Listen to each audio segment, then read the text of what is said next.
నా వీడియోస్ చూస్తున్న వాళ్ళలో నా అక్కలాంటి వాళ్ళు, వదిన లాంటి వాళ్ళు, చెల్లి లాంటి వాళ్ళు, మరదలు లాంటి వాళ్ళు, ఇంకా నా తల్లి వయసు వాళ్ళు కూడా ఉన్నా కూడా మీ అందరికీ కూడా పేరు పేరున హృదయపూర్వకంగా, మనస్ఫూర్తిగా చాలా చాలా ధన్యవాదాలండి. ఎందుకంటే నన్ను ప్రేమతో ఆదరిస్తున్నందుకు, నా సబ్జెక్ట్ మీకు నచ్చుతున్నందుకు 4 రోజుల క్రితమే 1000 సబ్స్క్రైబర్స్‌ని పూర్తి చేసుకున్నానండి. ఇదంతా మీ వల్లనే సాధ్యమైంది.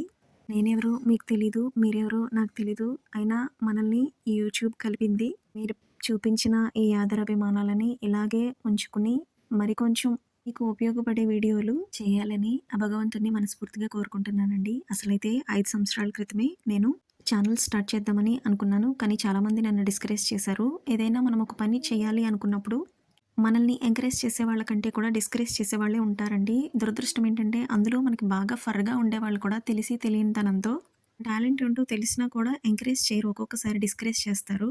5 ఇయర్స్ బ్యాక్ అయితే కాంపిటీషన్ తక్కువే ఉంది. అప్పటికన్నా ఇప్పుడు ఇంకా కాంపిటీషన్ ఎక్కువే ఉంది కదండీ! కాంపిటీషన్ ఉందా లేదా అవన్నీ పక్కన పెడితే మన పని మనం చేసుకుంటూ వెళ్ళాలి ఎప్పుడైనా సరే. మన పని మనం సక్రమంగా చేసి ఫలితాన్ని భగవంతునికి అప్పగించాలనేదే నా ఉద్దేశం అండి. యూట్యూబ్ రన్ చేయడం అంటే అందులోనూ టైలరింగ్ ఛానల్ అంటే అది అంత ఈజీ కాదండి. చాలా చాలా కష్టం. దీనివల్ల మనీ వచ్చినా రాకపోయినా, నేనున్నా లేకపోయినా మాటలు నా సబ్జెక్టు ఎప్పటికీ యూట్యూబ్‌లో ఉండిపోవాలనేదే నా కోరిక. ఉంటానండి.